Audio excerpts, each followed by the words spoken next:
CJ's guy here. But for today's show, I just wanted to thank a couple of people and a couple of our early sponsors. First off, Savage CBD, great company.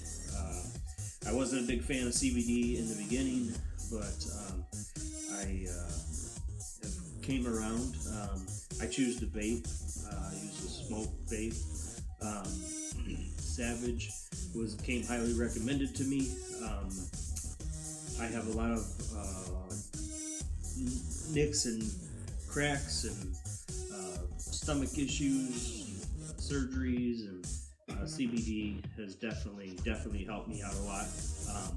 I know it's helped my good friend Matt Hughes out a lot after getting hit by a train. So if it can help him, it can help anybody. So definitely want to thank them.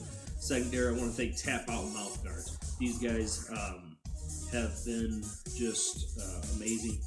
They've been with me and sponsored things and shows and pretty much everything I've done for going on probably 12, 14 years. Great product. I have tons of fighters. I know hockey players that use the Tap Out Mouth Guards. My own kids use Tap Out Mouth Guards since they were playing sports. So definitely a big fan of these guys. They're a big fan of me, and I really appreciate them. So please check them out. You can buy their product pretty much any sporting goods, Walmart, or you can go to their website, tapoutmouthguard.com. Wanted to thank two people that have been doing some promos for the show, Randy the Natural Couture and Matt Hughes. I appreciate you, brothers. I appreciate the support. I appreciate you helping me get back in the game. It's not easy. I've been out a while, but it feels good to be back here and back behind the microphone. Want to mention the Dad's Rights Initiative group on Facebook. A great group that is helping dads. A lot of dads on there just supporting each other, but they also are setting up legal funds so they can help dads who can't afford to. I know it's definitely expensive to go for your kids and go through all that. Family court's probably the most expensive court in the country, and it's sad that it's that way. But there's some help out there like the Dad's Rights Initiative. So definitely, please go to Facebook, Dad's Rights Initiative, and join the group. Last but not least, I want to just not a sponsor. Not anybody's really doing anything for me. Just an old friend that I went to school with, Chad McKinney. He's an author. He just wrote Heaven for an Atheist. I've been reading it. It's a journey through mind, body, and soul. Chad, I know, has a PhD in ABD. He's been doing energy and been a meditation coach since 2014. I know he had a not-for-profit in San Diego, and he's overcome a lot. Good guy, and if you can, definitely pick up his book. I'll give you, again, it's Chad McKinney, Heaven for an Atheist, and I'll drop a link for that. So, that's all I got for today. I hope you enjoy the show. Peace.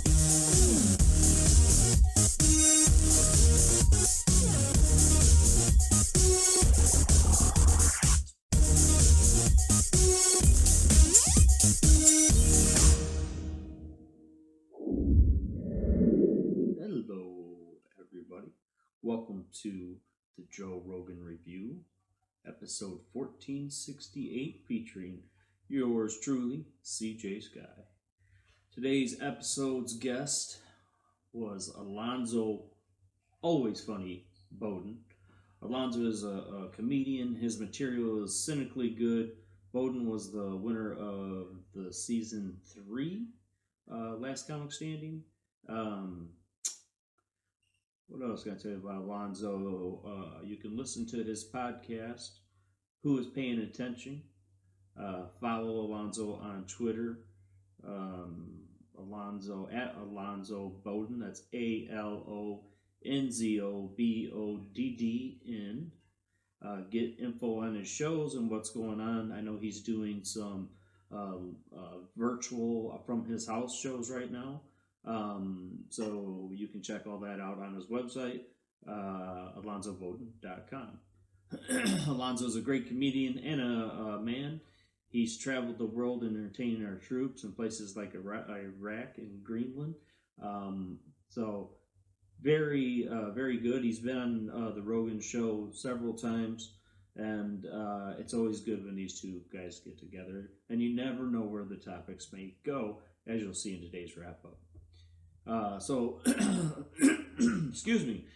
Joe and Alonzo started out by talking about their superheroes.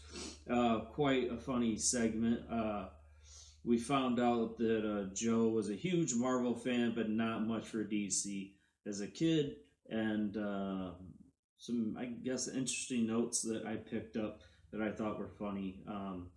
Where the topic was brought up that it's insane that Thor and Wonder Woman are these gods, and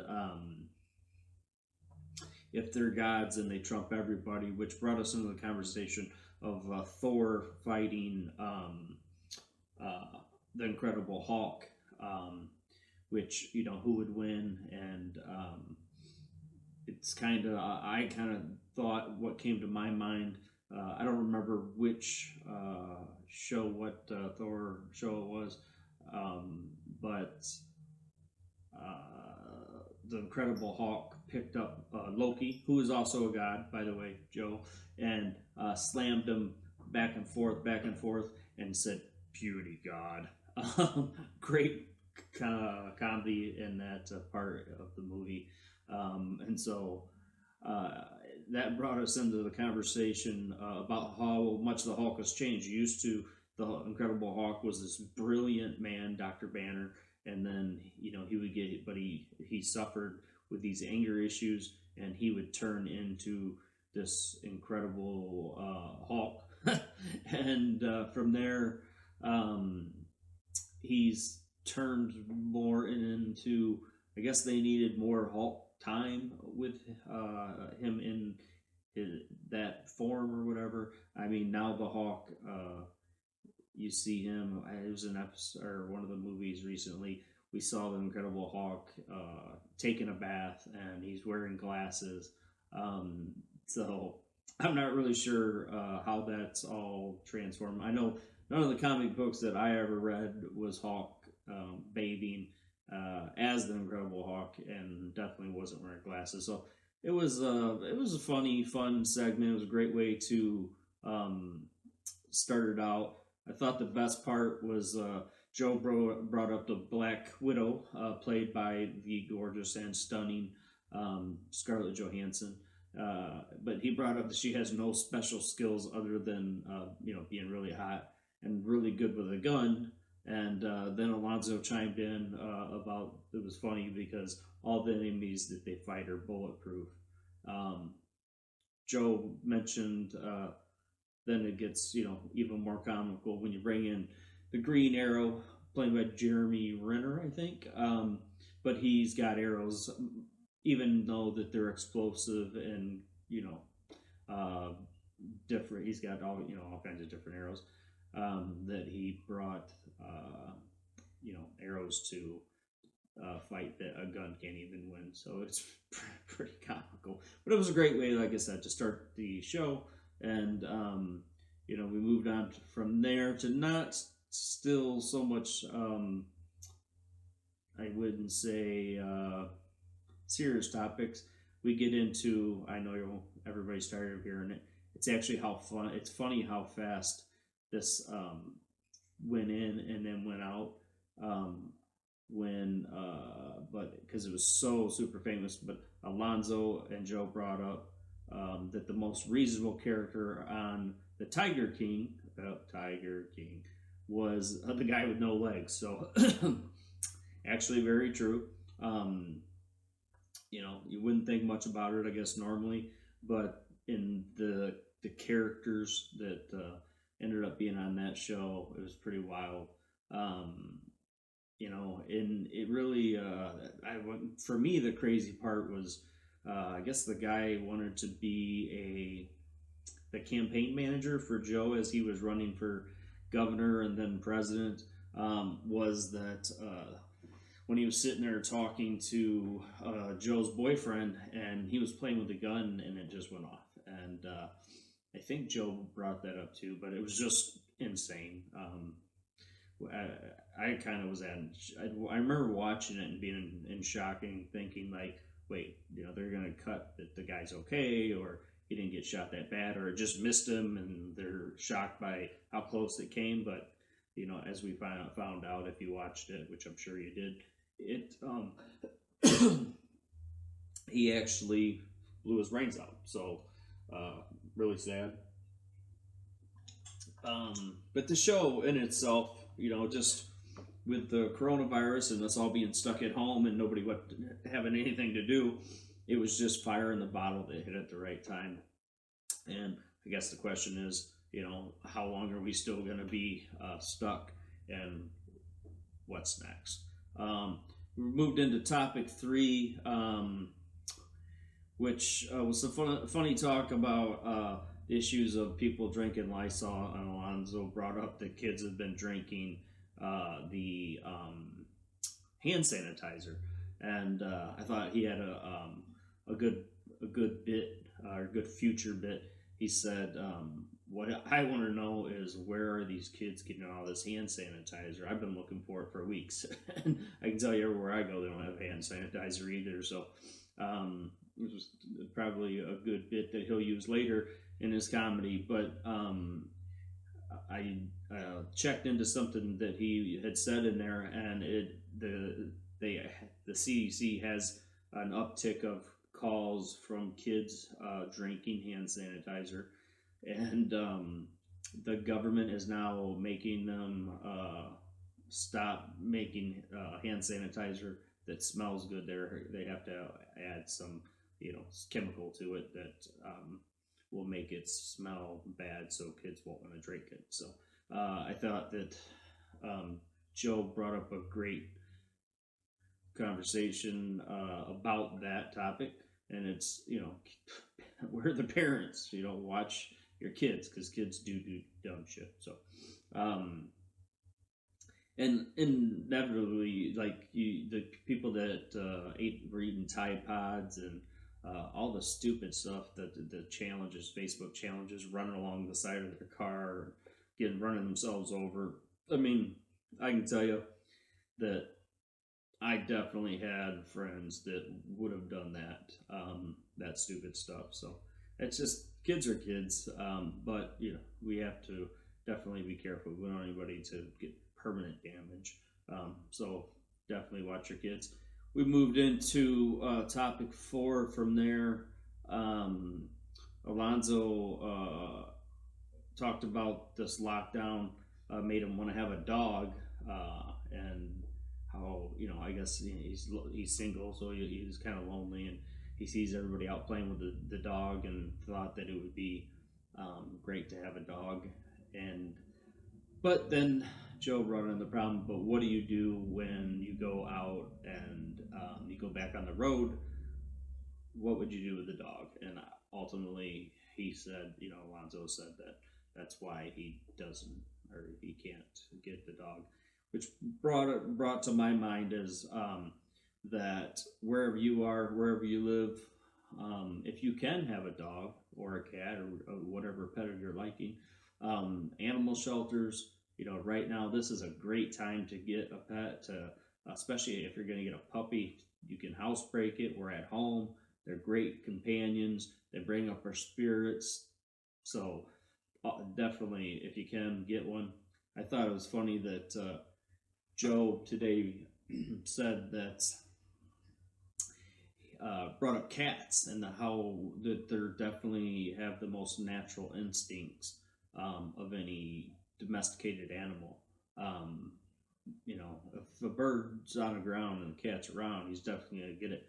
I mean, these things, the way that they pounce or jump, and they just know how to time everything perfect. They're already clawing at the right time. So cats, definitely cool animals. If you're a cat person, it's a great time to get a cat. So we moved into topic 5, and that was what do we do if COVID-19 isn't totally wiped out or if it comes back? And both Joe and Alonzo agreed that this new chip idea is bad. So apparently, the government is wanting to, one of the, I won't say the government, it's been brought up by the powers that be that we could insert a chip into us that would let us know, be monitored by our cell phones, which would be sent to our doctor, um, that we're okay, monitor us for COVID or the next disease that comes up. But, um, you know, that's a slippery slope, and we all know where that's going to end. Um, they've been making movies about it forever. I'm sure The Simpsons have done an episode on it. That in the future we would all be chipped, and it's actually happening now. It always seemed so ridiculous to me because I always thought nobody would let them be chipped. Nobody would ever happen. But I actually just seen an article the other day where a company had asked for volunteers from their company to get chipped, and that way they could the chip they just wipe their hand by the sensor. It opens up doors. They don't have to log into the computer, things of that nature. Because makes their productivity higher. I thought, are you insane? Nobody's going to do that. Half of the people that work there, I think it was 48% of the people that worked there, signed up and actually did this chip thing. Insane, man. I just can't ever imagine that I would voluntarily let somebody put a chip in me. Because we all know where we're going to go. It's that slippery slope. We put the chip in them, or we get the chip in us. Today it's to monitor our health. That then it's a matter of national security, and then they're monitoring our location, and then it's just not. Our Constitution was basically built to keep us from things like that. So I don't know where you stand on it. You can leave comments. I'd love to hear from you about your stand. Maybe there's some great benefit to giving up my freedom as an American, but I can't see it. So we moved into topic 6, which was the funniest of the show today. We had to stop the show because Joe has to take a pee. So apparently Joe ate a big bowl of bone broth and drank 2 big waters and on and on and on, and his coffee things that he likes. And next thing we know, we're stopping the show so Joe can go pee. So we've then moved into topic 7, where Alonzo and Joe talked about the need for good information and how our media is out of hand with not providing the right info. Joe actually brought up, though, that we could not take the Trump approach and say that everything is fake news, because if everything is fake news, then what's real? And I agree with that. Definitely on the other side of the aisle when it comes to our president, but than Joe is and Alonzo, which if you listen to the podcast with them, you'll hear, you'll see that I think that Alonzo, while he doesn't directly say, you definitely can tell that he sways towards not having Trump as our president. But I do agree with that point. You can't have everything as fake news, because people won't know what to believe. But the question is okay, well, then it's freedom of press. So how do we make sure that there's everything is where do we go? How do we control the news so we know what's right and we know what's wrong? And we'll see later in the show a great example of being misled by the media. But Alonzo did bring up that the Times and Washington Post are usually not, politically one sided and give real news. Um, I won't say that they're not politically one sided, but I will say they're probably as close as you're going to get to a large real news outlet. Um, Alonzo brought up an article that in the news how this is the first time that scientists are saying this is the first time that the United States did not take the lead in a major episode. Whether it be World War II or terrorists or after 9/11 or embargoes, Cuban Missile Crisis, anything that has happened in the world, the U.S. has always taken the lead. And apparently, these guys are saying this is the first time that the U.S. hasn't led. I don't necessarily know that that's a true statement. I think it's more of an anti-political statement, to tell you the truth. I think that the U.S. has led to the best of its ability in a situation that is unknown. It's not our. While I don't think our politicians have made great decisions and they've been wish-washy, and the government's withheld information for too long about COVID-19 to us, and even as we sit here today, we probably don't. We probably 10% of the truth. I believe that they've tried to do what was right and what they could. There's only so much that they could do. Let's say this is China this did come from China, which it does seem like that is where it came from. I believe that. Whether they did it intentionally or this was an accident, I don't believe that we really know that. So what can the U.S. do to have, or what could the U.S. have done better on a world stage to control this virus? And I would love to hear your feedback on that, so please leave comments. We kind of went from there, we went to topic 8, and we talked about what does and doesn't make sense with Alonzo. Well, Alonzo brought up the beaches in LA being reclosed. Jamie chimed in. For you guys that don't watch Rogan regularly, Jamie is the guy who operates the computer and does research as the show goes on when topics are brought up. So Jamie chimed in that the governor in California actually did not close the beach, that it was just a conversation, and Governor Newsom confirmed this. It was just a conversation.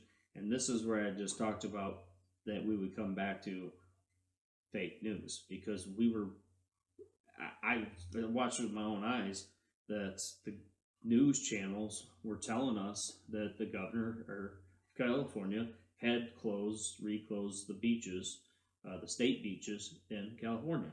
And that was reported for 3 days over the whole weekend. So, again, it was a better story to say that the governor was closing them than that there was a conversation being had about closing them. So the news just went with that, apparently.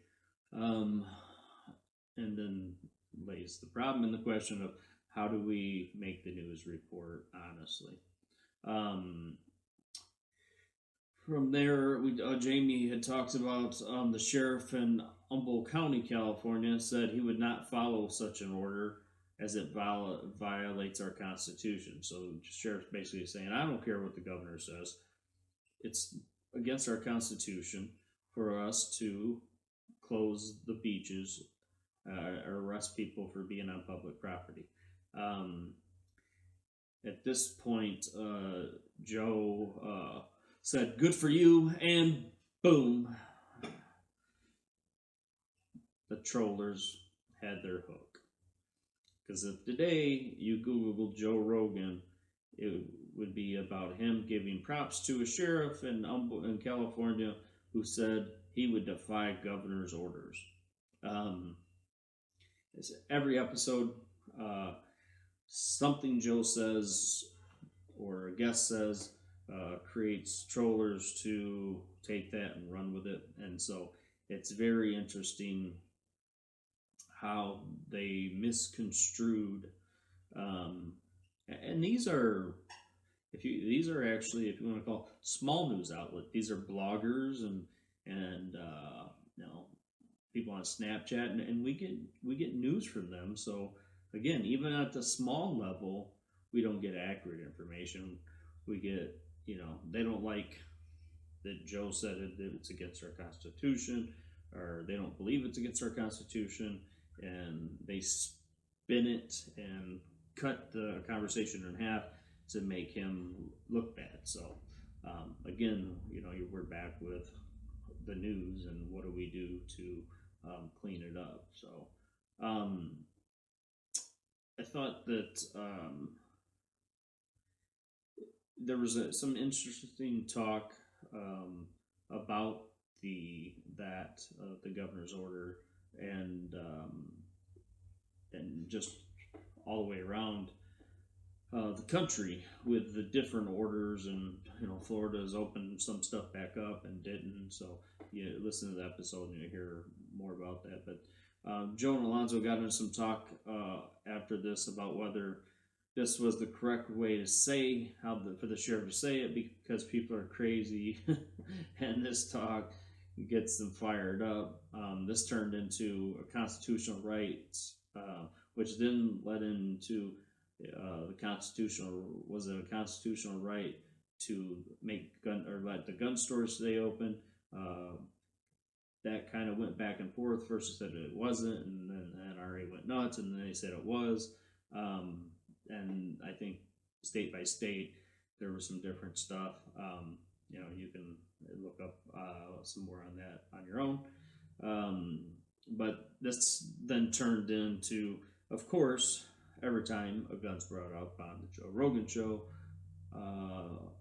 we get a full list of Joe's obsession for guns, and even more so hunting. So got a little bit of talk about that again today, and how Alonzo just bought his first gun. Topic 9 we moved into. This was an interesting segment about double standards between pics of women versus men in ads. I just give you my take on this topic. Is that I find it funny that these people, and these people are of the few, the very, very few. They want to jump up and down because we sexify a beautiful woman in a bikini, and you use it for ads, and this makes girls who don't look like that, feel insecure, and makes them feel bad and depressed, and that's the problem in our country, depression. But they don't look the same way for a man. That same person isn't out there picketing and fighting for a man. There are men who look great and they're bulky, and most of the people that I interview in the UFC have great physiques. And then you have Homer Simpson guys that don't look anything like that, and I'm sure that they feel bad about that. But nobody's picketing for them or yelling because they're not getting to be in ads when Fabio is. So I think it's just a stupid argument. And again, the news likes to blow it out of proportion like usual. It's not a big thing. It's like I said, it's the few. It's 200 people out of 200 million. So we moved into topic 10 at that point, where Joe said his real estate friend in New York was preparing for mass exits because if this virus kicks back in, or it can't be contained, and then you're not going to be able to have mass people in groups in New York, and because there's so many people there, and that's kind of the allure of New York is how busy and how much action is there. The people are not going to want to buy there, and they're going to want to get out of there. Very interesting question. And that's not just for New York. I mean, New York, LA, Houston, San Antonio, Miami, all the places that have heavy population, that in a world where we don't come up with a vaccine and we just ride this virus out, we would of course have that problem. So people wouldn't want to live there, or could they live there?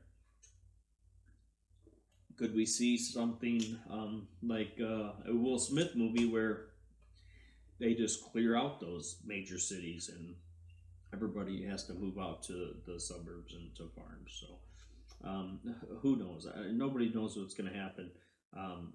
At this point, all we can do is pray and make sure that we're using this time to see our loved ones and look at the advantages that we have right now. Moved into topic 11. Joe asked Alonzo if he thought people would be more open to the idea of only buying American and bringing back our building economy, since we have realized how much control the nation had over our survival during the pandemic.